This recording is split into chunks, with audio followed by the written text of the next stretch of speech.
묵상하면서 참으로 거기에 숨겨져 있는 비화들이 얼마나 많은지, 우리가 미처 깨닫지 못했던 예수님이 이 땅에 계시고 마지막 십자가를 지시기까지 숨겨져 있는 그 뒤에 뒷이야기들이 많이 이 요한복음을 통하여 밝혀주고 있습니다.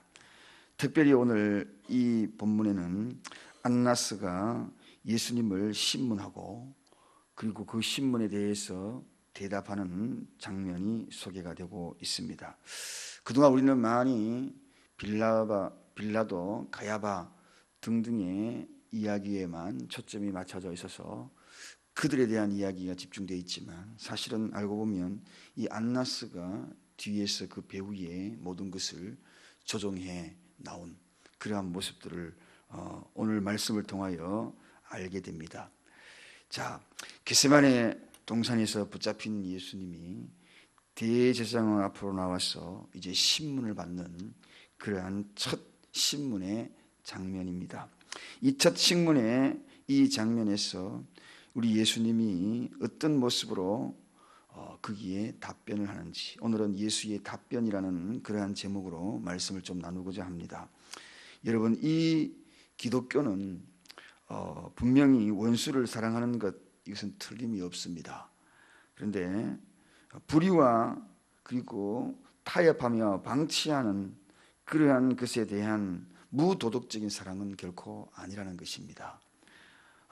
불의를 선도하는 사랑이라는 것이 분명한 기독교의 진리라는 것입니다.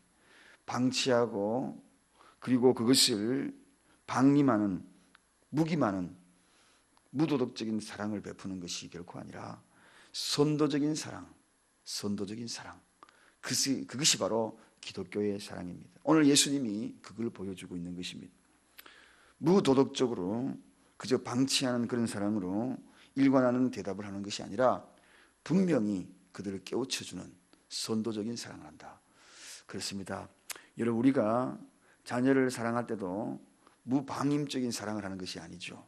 선도적인 사랑을 해야 하는 것입니다. 우리가 이 세상을 사랑하는 것, 그렇습니다. 그것은 그 사랑의 방치적인 사랑이 아니라 선도적인 사랑이 되어야 한다. 그것이 오늘 예수님의 대답의 핵심입니다. 그렇다면 이 무지한 질문을 하는 이 안나스는 도대체 어떤 사람인지, 과연 이자가 예수님을 신문할 수 있는 자격이 있는지, 거기에 대해서 잠깐 살펴보고자 합니다. 이 안나스는 오늘 19절에 보니까 예수에게 그의 제자들과 그의 교훈에 대하여 드디어 질문을 하고 있다는 것입니다. 이 질문의 이 배경은 그렇습니다. 이런 질문을 해서 새벽에 있는 산헤드린 공회의 법정의 재판에 대한 자료를 미리 확보하기 위하여서, 그리고 그 예수님에 대한 모든 일들을 확보해서 사형을 집행하는데 도움이 될 만한 그런 자료들을 찾기 위하여 현안이 되어 있는 그런 모습을 이제 이 질문을 통하여 끄잡아내서 약점을 하나둘씩 찾으려고 하는 그러한 모습입니다. 자, 이 안나스가 과연 이런 질문을 할 수 있는 사람인지, 이 안나스는 오늘 재판석에 사실은 앉아있지만 알고 보면 그런 불의의 화신이었습니다. 로마 정부 권력과 결탁을 하여서 온 유대 나라의 경제권과 정치권, 그런 모든 것들을 아우러서 손아귀에 쥐고 있는 그런 보이지 않는 큰 숨은 큰 손이다. 우리 과거에 그런 이야기 많이 했잖아요. 보이지 않는 숨은 큰 손이 누구냐? 보이지 않는 손이 그 위에 몸통이 누구냐? 도대체 몸통이 어디냐? 이런 질문들을 우리가 신문지상으로 많이 보았는데, 이 예수님 당시에도 몸통이 있었다고 생각하면 뒤에서 경제권을, 정치권을, 그리고 종교권을 행사하는 그런 사람이 바로 이 안나스였습니다. 한마디로 정계와 경제권을 아우러지르면서, 종교권과 아우러지르면서 몸통이 되었던 그러한 자가 바로 이 안나스라는 사람이었습니다.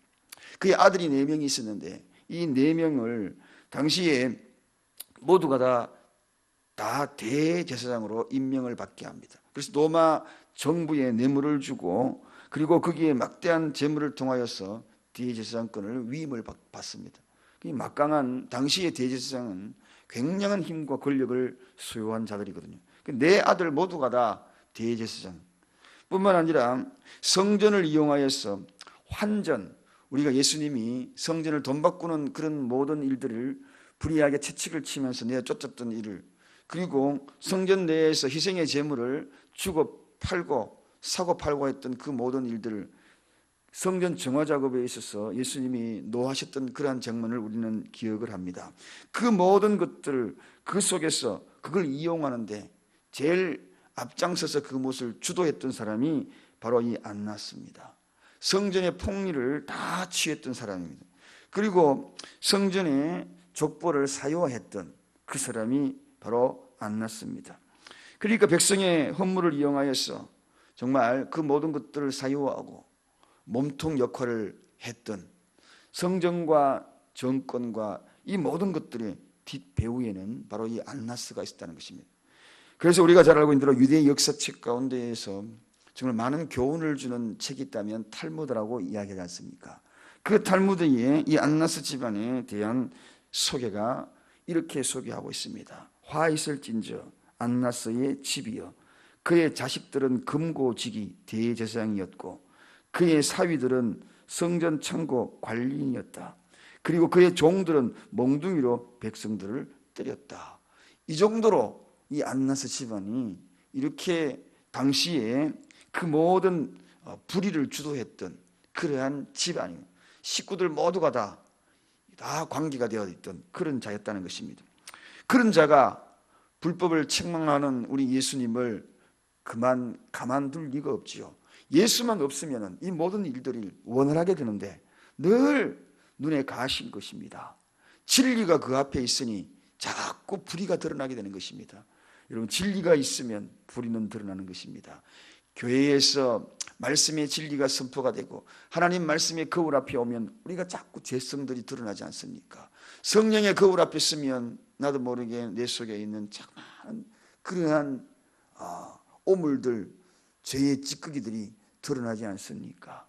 마찬가지로 예수 그리스도의 진리 앞에 그들이 비춰지니까 자꾸 그들의 모든 죄성들이 드러나거든요. 그래서 진리를 해하려고 했던 것입니다. 음모를 꾸미려고 했던 것입니다. 예수만 없으면 더 확실하게 이 일들을 행할 텐데, 불의를 행할 텐데, 그래서 사실은 예수 그리스도의 처형의 계획의 몸통은 누구냐? 이 안나스라는 것입니다. 그 모든 뒤의 배경은 안나스가 조종한 것으로 기록되고 있다는 것입니다. 그런데 그 안나스가 마태복음 21장 13절에 안나스의 관절을 표현하기를 강도의 굴혈이다, 그렇게 표현할 정도로 이 안나스 집안이 타락했다는 것입니다. 한 집안의 타락이 얼마나 무서운 결과를 초래하고 있는지를 보여주고 있다는 것입니다. 그런데 이 안나스가 어떻게 합니까? 재판할 자격도 없는 그러한 자가 지금 예수님을 재판하고 있다는 것입니다. 이것이 우리는 이야기하기를 주객의 전도다, 그렇게 이야기합니다. 완전히 뒤바뀐 것입니다. 앞으로도 세상은 이렇게 뒤바뀔 일들이 많이 있습니다. 그것은 진리가 확연히 드러나면 드러날수록 자꾸 뒤바꾸려고 그러는 것입니다. 그런데 오늘 예수님은 이러한 모습에 어떻게 답변하는지 21절에 오늘 이렇게 답변합니다. 들은 자들에게 물어보라. 들은 자들에게 물어보라. 유일한 이 세상의 완벽한 교사는 누구인가? 이 세상의 완벽한 교사는 오직 한 분입니다. 우리는 완벽하지 못한 그러한 교사일 수도 있고 또 아버지일 수도 있고 그리고 목회자일 수 있습니다. 그러나 유일한 목회자, 목자이시고 유일한 교사이시고 안내자이시고 우리 아버지가 되어주신 그분이 오늘 대답하십니다. 들은 자들에게 물어보라.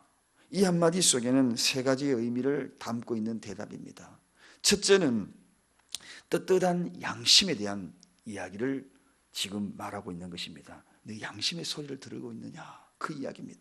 인간에게는 본시 양심이라는 것이 있습니다. 이 양심은 그 누구도 알지 못하고 숨겨서 넘어가고자 하지만 그 양심의 소리만큼은 결코 넘어갈 수가 없거든요. 그래서 이 양심이 우리에게 들려주는 겁니다. 그리고 예수님이 이 안나스에게 들은 자들, 여기는 들은 자는 먼저 너의 양심의 호소를 한번 들어보라, 그렇게 이야기하는 것입니다. 그래서 우리 성도도 그렇습니다. 이 양심의 떳떳한 그러한 소리들이 우리에게 들려 퍼질 때에 마음의 평안이 있거든요. 양심에 떳떳하게 들려지는 음성이 없다면 우리는 마음의 평안을 누리지 못합니다. 이것이 바로 하나님이 우리에게 주신 인간에게 특별한 그러한 은혜인 동시에 자기 자신의 잣대를 구별할 수 있는 그러한 모습이 바로 이 양심이다. 이 이야기를 이 안나스에게 한 겁니다. 또 뿐만 아니라 두 번째는 차별 없는 의식이 있는가 한번 생각을 해보라, 그렇게 이야기를 던지는 것입니다. 유대인의 회당에서, 성전에서 예수님은 모든 것을 차별 없이 가르쳤습니다. 우리가 알고 있는 대로 빛이 나는 갈릴리, 그리고 어제 말씀을 드렸습니다만 이방인들에게까지, 국경을 넘어서까지, 두로 지형까지 가가지고 복음을 전했던 그러한 모습을 우리는 기억을 합니다. 그래서 예수님은 사마리아의 땅끝까지 이르러 복음의 증인이 되라고 그렇게 이야기를 하고 있는 것입니다. 이러한 차별의식이 있는지 없는지, 오늘 이 안나스의 집안은 너무나 풍미를 취하면서 많은 일들을 차별을 두고 편견을 가지고 그들의 모습을 지금 하고 있거든요. 예수님을 앞에 두고도 그러한 생각을 가지고 있는 것을 보게 됩니다. 이러한 모습들의 예수님의 대답, 그 대답 속에 숨겨져 있는 들은 자들에게 한번 물어보라. 그 다음에 세 번째는 여한이 없는 마음입니다.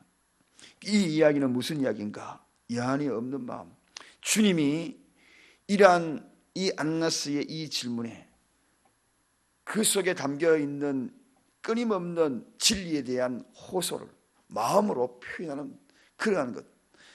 그래서 진리의 호소는 많은 말들을 하여서 호소되어지는 것, 그것도 중요할 수 있겠지만 오늘은 여한이 없는 진심으로 주님에서 뿜어져 나오는 이 한마디 속에 이 안나스에게 양심의 소리를 듣게 하고 진리의 화살을 그에게 보여주고 있는 그런 대목이 될 수 있다는 것입니다.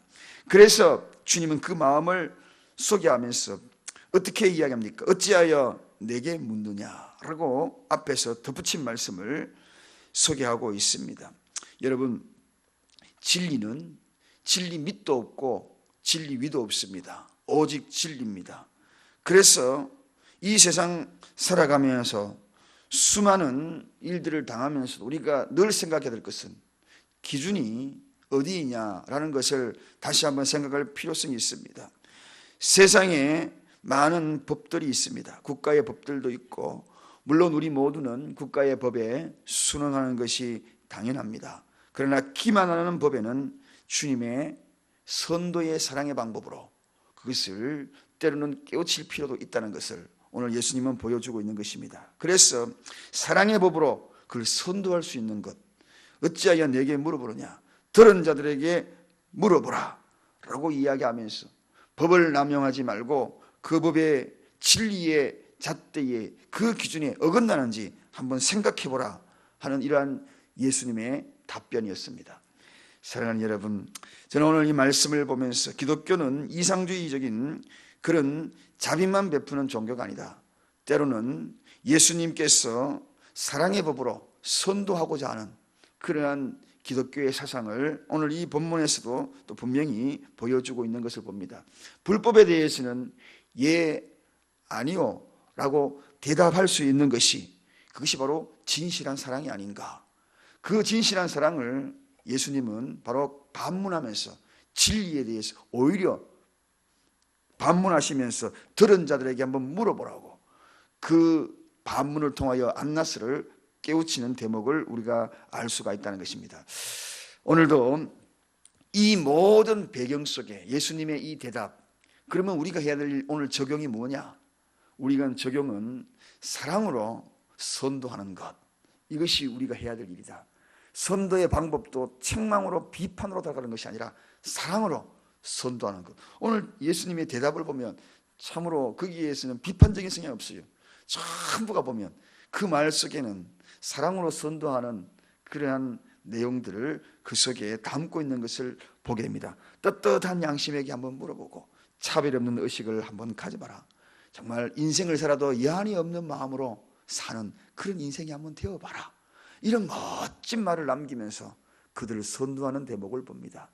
우리도 오늘도 그러한 마음을 가지고 이 세상을 살아가는 저와 여러분 되시기를 간절히 축원드립니다.